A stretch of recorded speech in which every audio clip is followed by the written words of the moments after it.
கிறிஸ்துவுக்கு வாழும் எனக்கு எப்போ வெற்றி உண்டு. கரங்களை தட்டி பாடுவோம். கிறிஸ்துவுக்குள் எப்போ வெற்றி உண்டு. பாவங்கள் போக்கிவிட்டார், என் சாபங்கள் நீக்கிவிட்டார். பாவங்கள் போக்கிவிட்டார், என் சாபங்கள். இயேசுவின் தழும்புகளா, இயேசுவின் தழும்புகளா, இயேசுவின் தழும்புகளா, நான் சுகமானே சுகமானே, நான் சுகமானே சுகமானே. கிறிஸ்துவுக்கு வாழும் எனக்கு எப்போ வெற்றி உண்டு. கிறிஸ்துவுக்குள் வாழும்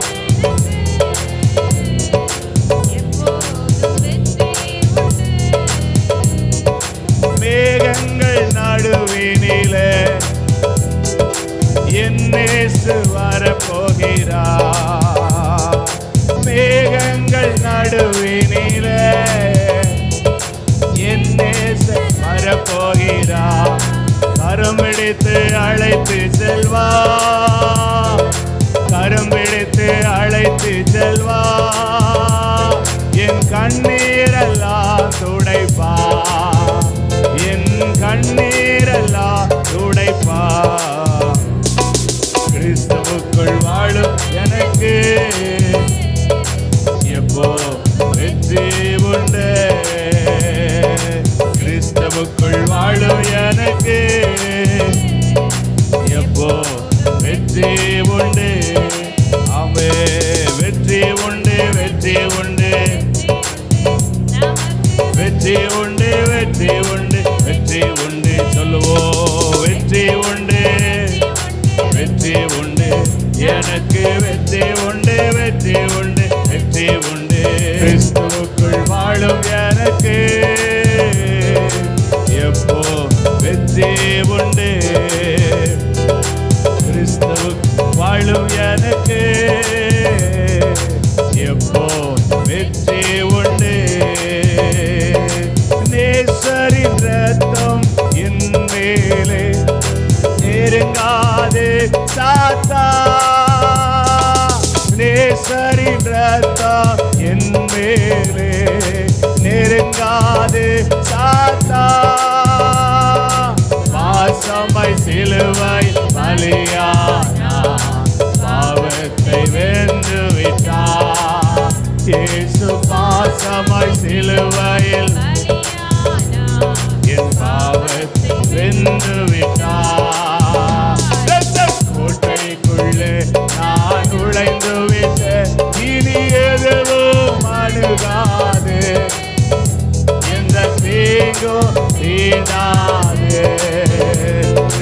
கோட்டைக்குள்ளே நான் நுழைந்து விட்டேன், இனி எதுவும் அணுகாது, எந்த தீங்கும் தீண்டாது. இம்மட்டும் உதவின எபினேசரே இனியோ காத்திடுவா, இம்மட்டும் உதவின எபினேசரே இனியோ காத்திடுவா. உலகிலே இருக்கோ அவனை விட பெரியவரே, இந்த உலகிலே இருக்கோ அவனை விட என்னே பெரியவரே. இந்த கோட்டைக்குள்ளே நுழைந்து விட்ட, இனி எதுவும் ஆமே, எந்த தீங்கும் தீண்டாது.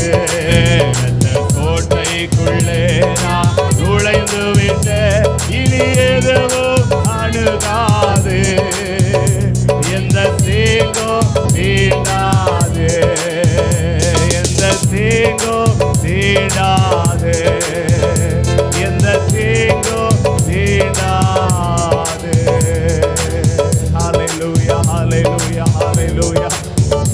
ஆவியானவரே, இரத்தத்தினால் எங்களை கழுவி, இரத்தத்தினால் எங்களை ஆண்டவரை சுத்திகரித்து, இரத்தத்தினால் எங்களை வேறு பிரிக்கிறவர், உம்முடைய இரத்தத்தினால் எங்களுக்கு புது வாழ்வை கொடுக்கிறவர், உம்முடைய இரத்தத்தினால் எங்களுக்கு ஆவிக்குரிய ஜீவியத்தில் மோடு கிட்டி சேரக்கூடிய அனுபவத்தை கொடுக்கிற கர்த்தரை உள்ளத்தின் ஆழத்திலிருந்து இந்த மாலை வேளை வாயை திறந்து, நல்லா வாயை திறந்து கர்த்தருடைய நாமத்தை சொல்லி அவரை துதித்து அவரை மகிமைப்படுத்தி அவருடைய பலத்தினால் அவருடைய சத்துவத்தினால் நிரப்பப்பட்ட அனுபவத்தோடு ஹல்லேலூயா ஹல்லேலூயா ஹல்லேலூயா ஹல்லேலூயா ஹல்லேலூயா ரிமரதனா ரிகபாஷதரியாதனா ரிபோத்தியானா மஷந்தரியா கமலுது ருதனா மஷேதரே வலாதரா ரிகபௌத்தியானா மஷேல வலாதுகரா ரிபாதியனே மஷதரோ ரிபாலேதரே கபோதரா ரிமஷதரே. பரிசுத்தாவியானவரே, உம்முடைய இரத்தத்தினால் எங்களை கழுவுகிறீர், எங்களை சுத்திகரிக்கிறீர். என்னுடைய ஆவி, என்னுடைய ஆத்துமா, என்னுடைய சரீரம் இயேசு கிறிஸ்துவின் பரிசுத்தமான இரத்தத்தினால் நான் பரிசுத்தமாக்கப்படுகிறேன், நான் பரிசுத்தமாக்கப்படுகிறேன். இந்த மாலை வேளையில் உம்முடைய சமூகத்தில் அர்ப்பணித்து, என்னை முற்றிலுமாக அர்ப்பணித்து உம்முடைய நாமத்தை உயர்த்தி, உம்முடைய நாமத்தை மகிமைப்படுத்தி, உம்முடைய சமூகத்தில் உம்மை மாத்திரமே மேன்மை பாராட்டி உம்மை ஆராதிக்கிற இந்த ஆராதனையில நீங்க பிரியப்படுங்கப்பா, நீங்க பிரியப்படுங்க ஆண்டவரே. பரிசுத்த ஆவியானவரே, என் மேல நீர் பிரியப்படுவீராக. பரிசுத்த ஆவியானவரே, நீர் என் மேல் பிரியப்படுவீராக. உம்மை பிரியப்படுத்துகிற ஒரு மகனாய் மகளாய் உம்மை ஆராதிக்கிற அனுபவம் எனக்கு வேண்டுமே. உள்ளத்தின் ஆழத்திலிருந்து ஹல்லேலூயா. என் மேல் அன்பு கூர்ந்து எனக்காய் இரத்தம் சிந்தி, என் மேல் அன்பு கூர்ந்து எனக்காய் இரத்தம் சிந்தி என் பாவம் கழுவி விட்டேரே, எனக்கு விடுதலை தந்து விட்டீரே.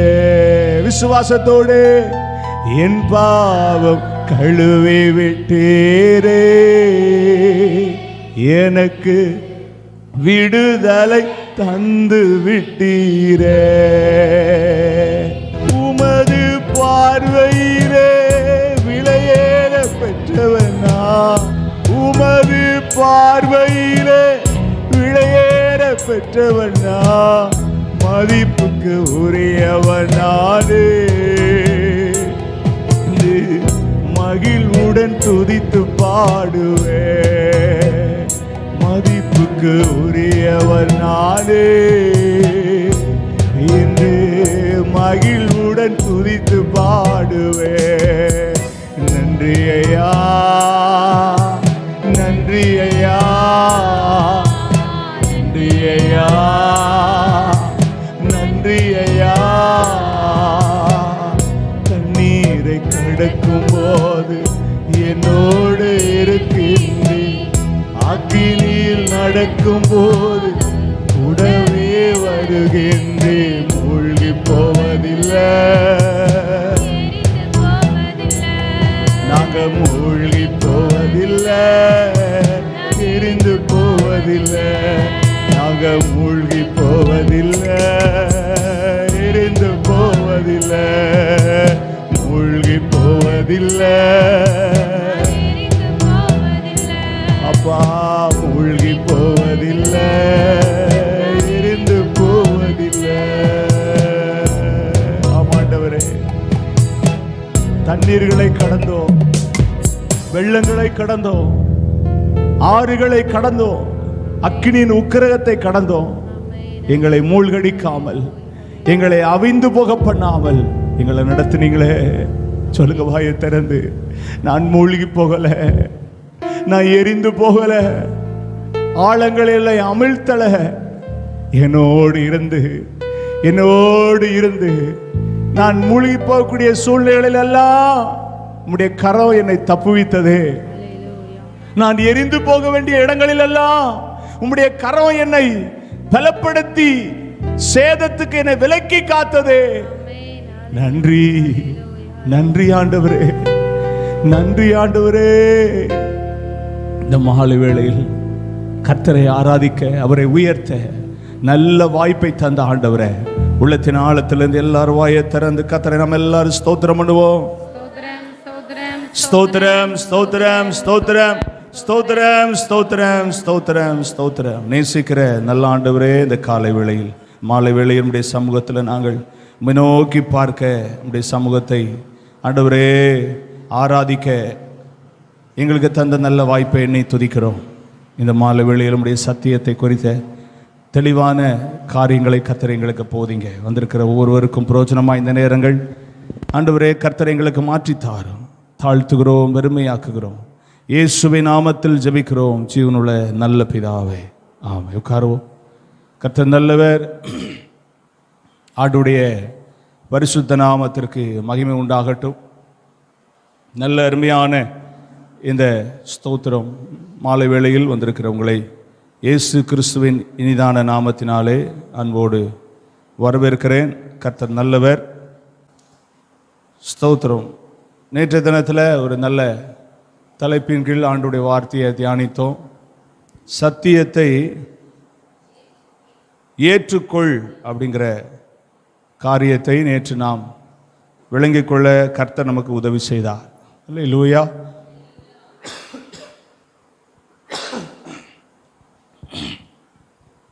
இன்னைக்கும் கூட நாம் ஒரு வேத பகுதியை வாசிக்கலாம். திருப்பிக் கொள்வோம். சகரியா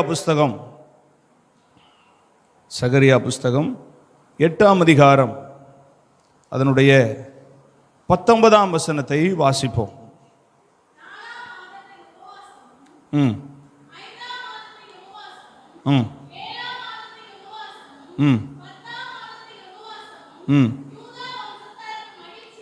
யூதா வம்சத்தாருக்கு மகிழ்ச்சியாகவும் சந்தோஷமாகவும் நல்ல பண்டிகைகளாகவும் மாறி போகும்.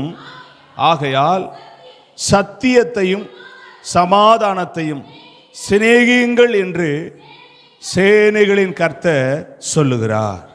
ஒரு அல்லேலூயா சொல்லுங்க. ஆண்டுடைய பரிசுத்த நாமம் மகிமைப்படட்டும்.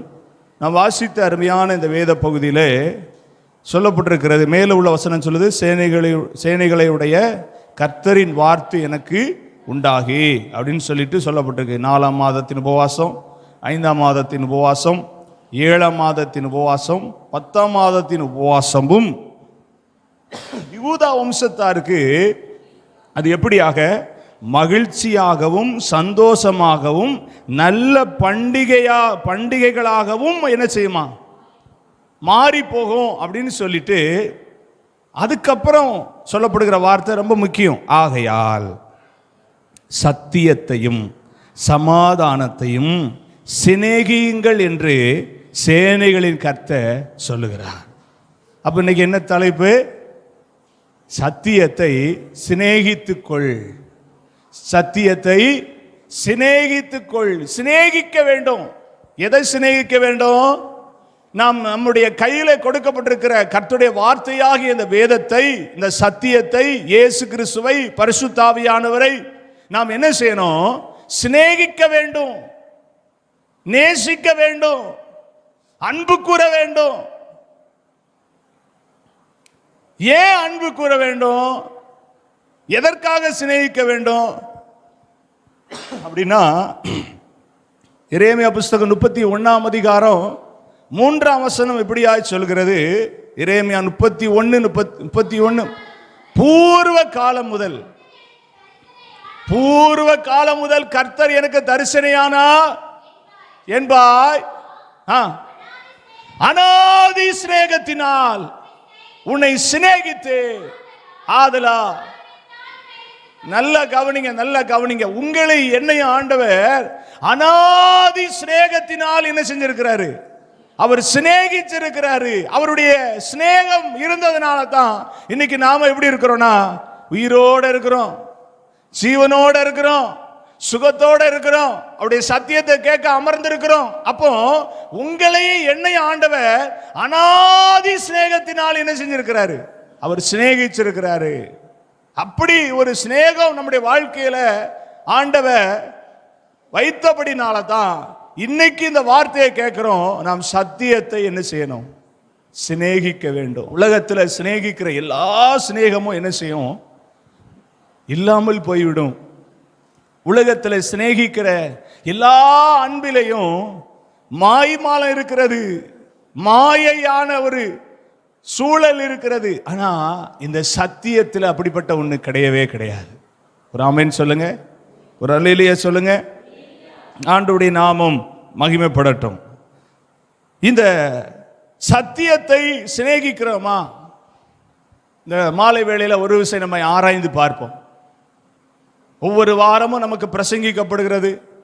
தேவ சமூகத்தில் எப்பெல்லாம் கூடி வரமோ அப்பெல்லாம் அந்த வசனம் நமக்கு போதிக்கப்படுகிறது. ஏன் போதிக்கப்படுது?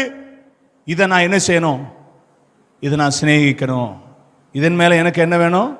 அன்பும் பற்றுதலும் எனக்கு என்ன செய்யணும்? வரணும். அதற்காக தான் தேவனாகிய கர்த்தர் நமக்கு போதித்து கொண்டே இருக்கிறார். இதை குறித்ததான ஒரு அன்பின் வெளிப்பாடு நமக்குள்ள உண்டாகணும்னு சொல்லி கர்த்தர் என்ன செய்யறாரு? போதிச்சுக்கிட்டே இருக்கிறார். உலக பிரகாரமா எடுத்துக்கிட்டோம்னா சிநேகிக்கிற நேசிக்கிற எந்த நபரா இருந்தாலும் அந்த தொடர்பு என்ன செஞ்சுக்கிட்டே இருக்கும்? சொல்லுங்க, தொடர்பு என்ன செஞ்சுட்டு இருக்கும்? அதிகமாகிட்டே இருக்கும். அப்படி எடுத்துக்கொள்ளும் போது எனக்கும் வேதத்துக்கும் என்ன சிநேகம் இருக்கு? கொஞ்சம் யோசித்தீங்க. எனக்கும் இந்த வேதத்துக்கும் எப்படிப்பட்ட ஒரு பந்தம், ஒரு நெருக்கம் இருக்கு அப்படிங்கிறத உங்களை நீங்கள ஆராய்ந்து பாருங்க. நான் ஒரு கிறிஸ்தவன், ஒரு விசுவாசின்னு சொல்லுவதை விட எனக்கும் இந்த சத்தியத்துக்கும் ஒரு நெருங்கிய ஒரு சிநேகம் இருக்கு அப்படின்னு நம்மளால சொல்ல முடியுமா? அதைத்தான் இந்த மாலை வேளையில கர்த்தருடைய ஆவியானவர் வலியுறுத்துறாரு. எனக்கு அருமையான தேவ பிள்ளையே, சத்தியத்தை என்ன செய்யணும்? சிநேகிக்கணும், நேசிக்கணும், விரும்பணும் அப்படின்னு ஆண்டவர் நம்மோடு பேசுகிறார். அல்லேலூயா. உலகத்தில் நாம எல்லாத்தையும் சிநேகிக்கிறோம். நம்ம சிநேகிக்காது ஒண்ணுமே இல்லை, எல்லாத்தையுமே சிநேகிக்கிறோம். ஆனா எல்லாமே நம்முடைய வாழ்க்கையில உகந்ததா அப்படின்னு பார்த்தா நிச்சயமா அதை உறுதியா நம்மளால என்ன செய்ய முடியாது? சொல்லவே முடியாது. ஆனா இந்த வசனம் உகந்ததா அப்படின்னா 100க்கு 100 என்ன செய்யலாம்? உகந்தது அப்படிங்கிறத வேற யாரும் சொல்ல வேணாம், நம்மளே சொல்லலாம். ஆமே. தாவீது யோனத்தானை பார்த்து சொல்லுவாரு, உன்னுடைய சிநேகம், அதாவது ஸ்திரீகளுடைய சிநேகத்தை விட, அப்படித்தானே போட்டிருக்கு. அதாவது ஸ்திரீகளுடைய சிநேகத்தை பார்க்கிலும் அபூர்வமா இருக்கு. இதை என்னால நான் என்ன செய்ய முடியல? இதை நான் விளங்கி கொள்ளவே முடியல. உயிரை விட அதிகமா உன்னை என்ன செய்யறேன்? சிநேகிக்கிறேன் அப்படிம்பாரு. ஆனா ஆண்டவர் என்ன பண்ணாரு? அப்படியே அதை வேற விதத்துல மாற்றி அமைத்ததை வேதம் தெளிவாக நமக்கு போதிக்கிறது. ஒரு பிள்ளைய அப்பா சிநேகிக்கிறாங்க, இன்னொரு பிள்ளைய அம்மா சிநேகிக்கிறாங்க. கடைசி வரைக்கும் நீடிச்சுச்சா? யாரை பார்த்து சொல்றேன்? சொல்லுங்க. ஏசா யாக்கோபு ரெண்டு பேரையும் தனித்தனியா நேசிக்காங்க. எனக்கு யாரை பிடிக்கும்? குணசாலியும் கூடாரவாசியுமா இருக்கிற யாக்கோபு பிடிக்கும். ஆனா ஈசாக்கு யாரை தான் பிடிக்கும்? ஏசாவை மட்டும்தான் பிடிக்கும். எப்படி? அவன் அந்த அளவுக்கு நேசிக்கிறார். வேட்டையில வல்லவனா இருக்கிற அவன் மேல ஒரு அஃபெக்ஷன் உண்டாயிருச்சு. இன்னைக்கு சிநேகிக்கணும் அப்படின்னா ஒன்று நல்லா தெரிஞ்சுக்கோங்க, ஒரு ஈர்ப்பு என்ன வரணும்? ஒரு ஈர்ப்பு. உலகத்தில் இருக்கிற மனுஷன் மேல நமக்கு வர்ற ஈர்ப்பை விட இந்த வேதத்தின் மேல நமக்கு என்ன வரணும்? ஒரு ஈர்ப்பு வரணும். ஒரு கவரக்கூடிய ஒரு அனுபவத்துக்குள்ள நம்ம வரணும். வந்தா மட்டும்தான் நம்ம வாழ்க்கை தப்பிக்கும். இல்லைன்னா நம்ம தப்பிச்சுக்கிட மாட்டோம். இது கடைசி காலம். நமக்குள்ள சத்திய வசனத்தினுடைய ஈர்ப்பு இல்லாம இந்த உலகத்துல தேவனுக்கு பிரியமானவைகளை பேச முடியாது, தேவனுக்கு பிரியமானவைகளை சிந்திக்க முடியாது, தேவனுக்கு பிரியமான ஒரு வாழ்க்கையின் ஊடாக நாம் நடந்து போக முடியவே முடியாது. உலகத்தின் மேல சிநேகித்த அனுபவங்கள் என்ன விளைவுகளை உண்டாக்கினது அப்படிங்கிறத யோபு புஸ்தகம் 19ஆம் அதிகாரம் அதனுடைய 19ஆம் வசனத்தை வாசிக்கும் போது அங்க போட்டிருக்கு. யோபு 19ஆம் அதிகாரம் 19ஆம் வசனம், என் பிராண சிநேகிதன் எல்லாரும் என்னை முதலாவது என்ன செய்கிறார்கள்? வெறுக்கிறார்கள். நான் சிநேகித்தவர்கள் நல்ல கவனிங்க, 2 சம்பவம் அங்க போட்டிருக்கு. ஒன்னு விரோதிக்கிறார்கள், இன்னொன்னு வெறுக்கிறார்கள். இது என்ன சிநேகம் உள்ளவங்க? பிராண சிநேகிதர். அப்படின்னு என்ன அர்த்தம் தெரியுமா? வெறும் ஃப்ரெண்டுன்னு சொல்றதை விட இது ரொம்ப டீப், ரொம்ப டீப். என் பிராண சிநேகிதர் என்னை வெறுக்கிறார்கள், என்னை சிநேகிக்கிறவர்கள் எனக்கு விரோதிகளாய் என்ன செய்கிறார்கள்? மாறி போனார்கள். உலக பிரகாரமா நம்ம நேசிக்கிற எல்லா விதமான சிநேகத்திலையும் என்ன இருக்கு? வெறுப்பு இருக்கு, விரோதம் இருக்கு. எத்தனை பேர் ஆமைன்னு சொல்றீங்க? ஒரு குறிப்பிட்ட நாட்களுக்கு அப்புறம் அது தலை தூக்கிரும், அது அப்படியே மேலோங்கி நிற்கும். ஆனா இந்த சத்தியம் ஒருபோது உங்களை என்னை வெறுக்காது. சொல்லுங்க, இந்த சத்தியம் ஒருபோது உங்களை என்ன செய்யாது? விரோதிக்கவே விரோதிக்காது. நாம தான் விரோதிகளா மாறுறோமே தவிர இந்த சத்தியம் நம்மளை ஒரு நாள் விரோதியா என்ன செய்யாது? பார்க்கவே பார்க்காது. ஆமே, என்னைக்கு ரட்சிக்கப்பட்டமோ அன்னையில இருந்து நம்ம தேவனுடைய ராஜ்யம் போற வரைக்கும் இந்த சத்தியம் நம்முடைய வாழ்க்கையில ஏதாவது ஒரு மறுரூபத்தை உண்டாக்கும்படி அது நம்முடைய வாழ்க்கையில கிரியை செய்யணுங்கிற அந்த வேலையை செஞ்சுக்கிட்டே இருக்குமே தவிர அது விரோதியா மாறாது. அது வெறுப்பா நம்முடைய வாழ்க்கையில என்ன செய்யாது? மாறவே மாறாது.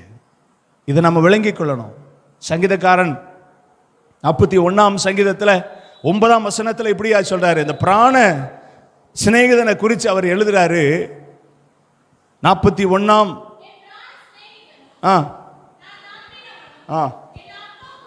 என் பிராண சிநேகிதனும் நான் நம்பினவனும் என் அப்பத்தை புசித்தவனும் குதிங்கால என்ன செய்கிறான்? எனக்கும் அவங்களுக்கு இருக்கிற அந்த ஒரு ரிலேஷன்ஷிப் எப்படிப்பட்டதுன்னா ரொம்ப திக், ரொம்ப திக், ரொம்ப டீப்பான ஒண்ணு. ஆனா கடைசியில என்ன ஆயிட்டுனா குதிங்கால தூக்கிட்டான். அப்படின்னா என்ன அர்த்தம்? என்னை மிதிச்சு ஒண்ணுமில்லாம ஆக்குறதுக்கு அவன் துணிஞ்சிட்டான். ஆனா ஒரு காலத்துல நான் அவனுக்கு எப்படி இருந்தேன்னா ரொம்ப ரொம்ப உபயோகமா, ரொம்ப அன்பு கூறக்கூடிய, என்னை தாங்கக்கூடிய, என்னை ரொம்ப நேசிக்கக்கூடிய, என்னை ரொம்ப முக்கியத்துவப்படுத்தக்கூடிய ஒரு பிராண சிநேகிதனா இருந்தான். என்னோட அப்பம் புசிச்சான். ஆனா இப்போ தன் குதிங்கால என்ன செய்கிறான்? தூக்குகிறான். அப்போ இன்னைக்கு நாம ஒன்னு புரிஞ்சுக்கிடணும். என் வாழ்க்கையில இப்படி அநேக அனுபவங்களை கடந்து வந்திருக்கேன். ஆனா நான் நேசிக்கக்கூடிய ஒன்று, நான் சிநேகிக்கக்கூடிய ஒன்று, கர்த்தர் எனக்கு கொடுத்திருக்கிற சத்தியத்தை நான் சிநேகிக்க வேண்டும். ஆமே, அல்லேலூயா. மூன்றாவது ஒரு காரியத்தை பார்ப்போம். யோபு புஸ்தகம் 6ஆம் அதிகாரம் 27 வாசிக்கும் போது அங்க போட்டிருக்கு. யோபு 6:27. ஸ்தோத்திரம்.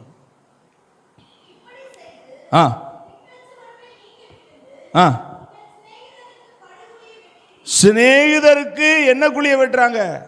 படுகுழி. விழுந்து நாசமா போட்டும்.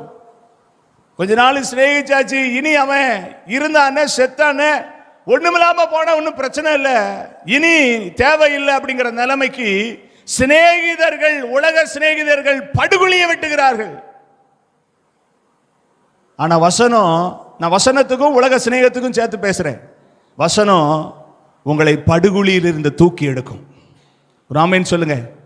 அகால பாதாளத்தில் கிடக்கிற உங்களை என்னையும் இந்த வசனம் சிநேகித்து என்ன செய்யணும்? தூக்கி எடுக்கும். ஹல்லேலூயா. எடுத்துக்காட்டு வேதத்தில் வாசித்து பார்த்தீங்கன்னா ஆண்டவராகிய இயேசு கிறிஸ்து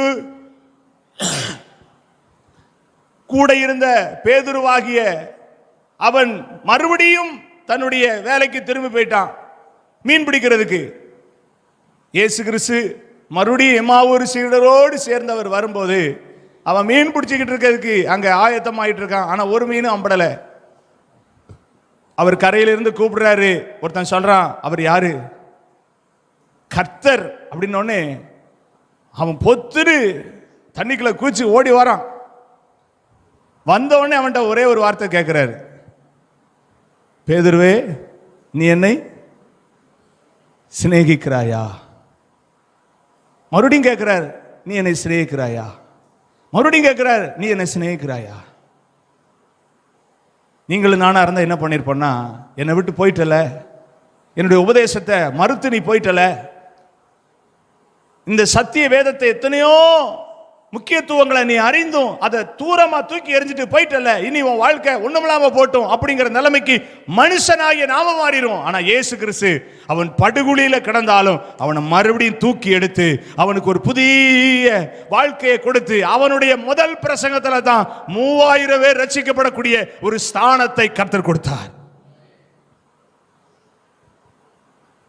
மனுஷர்களாகிய நம்முடைய சுபாவத்துல ஒரு காரியம் அப்படின்னா அதை அப்படியே வாஷ் அவுட் பண்ணிட்டு போயிட்டே இருப்பான். ஆனா ஆண்டவருடைய வசனம் சத்தியம் நமக்கு கற்றுக் கொடுக்கிறது என்னன்னா, அவன் படுகுழியில் இருந்து அவனை தூக்கி எடுக்கக்கூடிய ஒரு சிநேகத்தை கர்த்தராகிய இயேசு கிறிஸ்து வெளிப்படுத்தினார் என்பதை சத்தியம் நமக்கு போதிக்கிறது. ஆமே. அப்ப நல்லா கவனிங்க, சிநேகிதர்கள், உலக சிநேகிதர்கள் உங்களுக்கு எனக்கு படுகுழியை வெட்டுவார்கள், குதிங்காலை தூக்குவார்கள், மோசம் போக்குவார்கள், வெறுப்பார்கள், விரோதிப்பார்கள். இது எல்லாம் நடக்கும். அதனாலதான் ஸ்தோத்திரம் பிரசங்கி ஸ்தோத்திரம் 3ஆம் அதிகாரம் 8ஆம் வசனம் சொல்லுது, சிநேகிக்க ஒரு காலம் உண்டு, பகைக்க ஒரு காலம் உண்டு. அப்படித்தானே போட்டிருக்கு. சிநேகிக்க ஒரு காலம் உண்டு, பகைக்க ஒரு காலம் உண்டு, துக்கப்பட ஒரு காலம் உண்டு, சமாதானம் பண்ண ஒரு காலம் உண்டு. இன்னைக்கு நம்ம எந்த காலத்தில் இருக்கிறோம் யோசிங்க. ஸ்தோத்திரம். சத்தியத்தை எப்படி நேசிக்கணும், வேதம் என்ன சொல்லுகிறது? மீகா புஸ்தகம் 6ஆம் அதிகாரம் 8ஆம் வசனத்தை வாசிக்கும் போது அங்கே சொல்லப்பட்டிருக்கிறது. மீகா 6:8, மனுஷனே அவர் உனக்கு அறிவித்திருக்கிறார், நியாயம் செய்து இரக்கத்தை சிநேகித்து உன் தேவனுக்கு முன்பாக மனத்தாழ்மையாய் நடப்பதை அல்லவோ அல்லாமல். நம்மகிட்ட கேட்கிறது என்ன? நீ நியாயம் செய்து இரக்கத்தை நீ என்ன செய், சிநேகி. இரக்கத்தை எப்படி சிநேகிக்க முடியும் அப்படின்னா, நம்ம வாழ்க்கையில நம்ம எப்படிப்பட்டவர்களா இருக்கணும்னு கர்த்தருடைய வேதம் சொல்லுது. இரக்கம் உள்ளவர்களா இருக்க வேண்டும் என்று வேதம் சொல்கிறது. மலை பிரசங்கத்தில் இயேசு கிறிஸ்து சொல்றாரு, இரக்கம் உள்ளவர்கள் பாக்கியவான்கள், அவர்கள் எதை பெறுவார்கள்? இரக்கம் பெறுவார்கள். நமக்கு இன்னைக்கு நம்ம நினைக்கிறோம், என் மேல ஒருத்தருமே இரக்கம் பாராட்டம் இருக்காங்களே, என் மேல ஒருத்தருக்குமே இரக்கம் கிடையாதா, ஈவ இரக்கமே இல்லையா, ஏன் என்ன பார்த்து இப்படி நினைக்கிறாங்க அப்படின்னா, நான் என் வாழ்க்கையில எதை நான் வெளிப்படுத்தக்கூடிய ஒரு மகனா மகளா இருக்கணும்னா, இரக்கத்தை சிநேகிக்கிறவர்களா. இரக்கம் நம்முடைய வாழ்க்கையில சிநேகிக்கப்படணும், அது வெளிப்பட வேண்டும். அது நம்முடைய வாழ்க்கையில இருந்து மற்றவர்களுக்கு நாம் உபயோகமாக மாற வேண்டும் என்று வேதம் சொல்லுகிறது. ஹல்லேலூயா. ஆண்டவர் நல்லவர். நம்ம எத்தனையோ விழாக்களை கொண்டாடுறோம், நம்ம எத்தனையோ ஃபங்க்ஷன் அட்டன் பண்றோம், நமக்கு ஒரு சந்தோஷமான நிகழ்ச்சின்னு சொல்லி பிறந்த நாள, திருமண நாள, நம்முடைய பிள்ளைகளுக்கு பிறந்த நாள எல்லாம் கொண்டாடுறோம். நாம் சுயநலமா தான் கொண்டாடுறோமே தவிர, அப்படி கொண்டாடுகிற நாம அந்த நாட்களில் செலவிடக்கூடிய பணத்தை கொஞ்சம் நாம உலகத்தில் இருக்கிற மனுஷனுக்கு உபயோகமா கொடுப்பது இரக்கத்தின் வெளிப்பாடு. நான் சொல்றது புரியுதா உங்களுக்கு? 1000 ரூபாய் செலவு பண்ணி அந்த நாட்களில் நான் என் குடும்பம் மட்டும் சந்தோஷப்படக்கூடிய அனுபவத்தை கொஞ்சம் மாற்றி அமைத்து அந்த 1000 ரூபாய ஒரு 10 பேருக்கு ஒரு சாப்பாடு, எத்தனை பேருக்கு? ஒரு 10 பேருக்கு சாப்பாடு வாங்கி கொடுத்தா அந்த 10 பேருடைய இருதயமும் எப்படி இருக்குன்னா, ஒரு நேர சாப்பாடை புசிக்கிறதுனால அவங்க உள்ளம் மிகுந்த சந்தோஷம் அடையும். அல்லேலூயா. ரொம்ப நாள் யோசித்து ஒரு உணவை சாப்பிட நினைக்கிற நாம என்னைக்கா ஒரு நாள் கிடைச்சுன்னா எவ்வளவு சந்தோஷமா இருக்கு. அத மாதிரி தான் உணவே இல்லாம இருக்கிறவங்களுக்கு ஒரு நேர உணவு அவங்களுக்கு கிடைக்கிறது மன திருப்தியை உண்டாக்கும். அவங்க மேல உங்களுக்கு எனக்கும் இரக்கம் உண்டாகக்கூடிய ஒரு வாழ்க்கைய நாம நம்முடைய ஜீவியத்தில் கொண்டு வரணும். எத்தனையோ பேர் உணவு இல்லாம இருக்காங்க தெரியுமா? நமக்கு இன்னைக்கு பூர்த்தியான சாப்பாடு நமக்கு உண்டு, ஆனா ஒருவேளை உணவு கூட இல்லாத எத்தனையோ பேர் நாம வாழுகிற இந்த தமிழ்நாட்டில் இருக்கிறவங்க நிறைய பேர் இருக்கிறாங்க. ஒருவேளை சாப்பாடு. இன்னைக்கு நம்ம வீடுகளில் சமைக்கிற உணவுகளை இது பிடிக்கும் இது பிடிக்காதுன்னு ஒதுக்குறோம், ஓரம் கட்டுறோம். ஆனா சிலருக்கு என்ன கிடைச்சாலும் சாப்பிடலாங்கிற நிலைமையில எத்தனை பேர் இருக்கிறாங்க. என்ன கிடைச்சாலும் பரவாயில்ல, என் பசி ஆறுமா, நான் சாப்பிட்டு திருப்தி அடைய முடியுமா, இந்த இரவை நான் நல்ல சாப்பிட்டு தூங்க முடியுமா அப்படின்னு எத்தனையோ பேர் இருக்கிறாங்க. கவனிக்கிறீங்களா? உங்க வாழ்க்கையில ஒரு அனுபவத்தை கொண்டு வாங்க. இரக்கமுள்ளவர்கள் தான் பாக்கியவான்கள். இரக்கமுள்ளவர்களா நாம் இருக்கணும். சக மனிதர்கள் மேல இரக்கமுள்ளவர்களா நாம் இருக்க வேண்டும். நமக்கு ஒரு சூழ்நிலை அனுகூலமா இருக்கும்போது அந்த சூழ்நிலையை மற்றவர்களுக்காக தியாகம் பண்ணக்கூடிய ஒரு நிலைமை தான் இரக்கமுள்ள சுபாவம். அதனுடைய வாழ்க்கையில பிரதிபலிக்கணும்.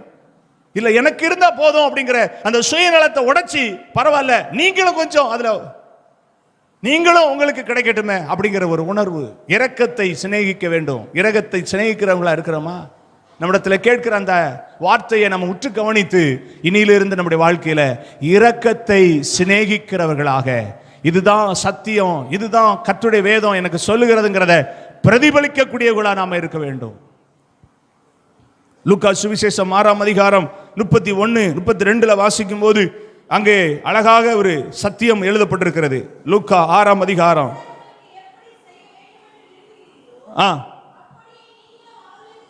மனுஷர் உங்களுக்கு எப்படி செய்ய வேண்டும் என்று விரும்புகிறீர்களோ அப்படியே நீங்களும் அவர்களுக்கு செய்யுங்கள்.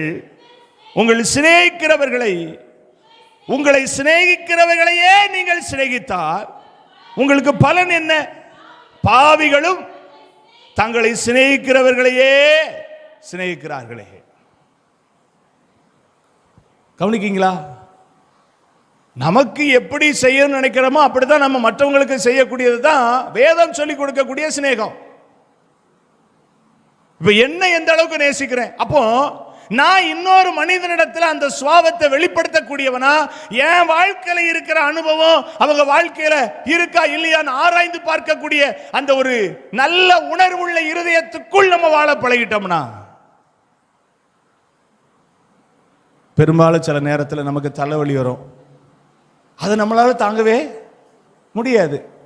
ஆனா நம்ம வீட்டில் இருக்கிற யாரோ ஒருத்தங்களுக்கு தலைவலி இருந்துச்சுன்னா நமக்கு என்ன வரும் சொல்லுங்க? நமக்கு என்ன வரும்? கோபம் வரும். என்ன ஒரே வாக்கில் தலைவலி தலைவலி தலைவலின்னு அதே தலைவலி நமக்கு வந்துச்சுன்னா, அதே நேரத்தில் நமக்கு வந்துச்சுன்னா, நான் சொல்றது கொஞ்சம் புரியுது உங்களுக்கு? அதே தலைவலி நமக்கு அப்போ வந்துச்சுன்னா நம்ம அந்த வார்த்தையை சொல்லுவோமா? ஏன் சொல்ல மாட்டோம்? வலிக்கிறது யாருக்கு? வலிக்கிறது எனக்கு. அப்ப எனக்கு வலி இல்லாததுனால நான் இன்னொரு நபர் எப்படினாலும் பேசணும். நான் வசனத்தை நான் கை கொள்ளல. மனுஷர் உங்களுக்கு எப்படி செய்ய வேண்டும் என்று நீங்கள் விரும்புகிறீரோ அப்படியே நீங்களும் மற்றவர்களுக்கு என்ன செய்யுங்க? செய்யுங்க. அப்படிதான் வசனம் சொல்லுது. இப்போ அடுத்த வசனம் சொல்லுது, உங்களை சிநேகிக்கிறவர்களையே நீங்கள் சிநேகித்தால். அப்படின்னு என்ன அர்த்தம்? என் குடும்பத்தில் உள்ளவங்க, என் சொந்தக்காரங்க, என்னை சார்ந்தவர்கள், எனக்கு பிரியமானவங்க, என்ன ரொம்ப பிடிக்கிறவங்க, அவங்கள மட்டும் நான் சிநேகிக்கிறவனா இருந்தா அது சிநேகம் அல்ல. ஏன்னா பாவிகளும் எப்படிதான் சிநேகிக்கிறாங்க? அப்படிதான் சிநேகிக்காங்க.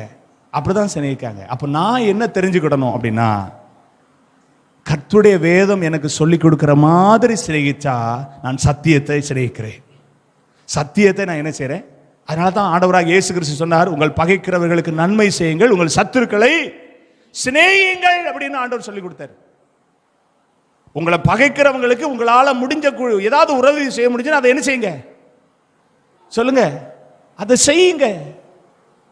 ஒரு சந்தர்ப்பம் கிடைக்கும் போது செய்யுங்க. உங்கள் சத்துருக்களை நீங்கள் என்ன செய்யுங்க? சிநேகியுங்கள்.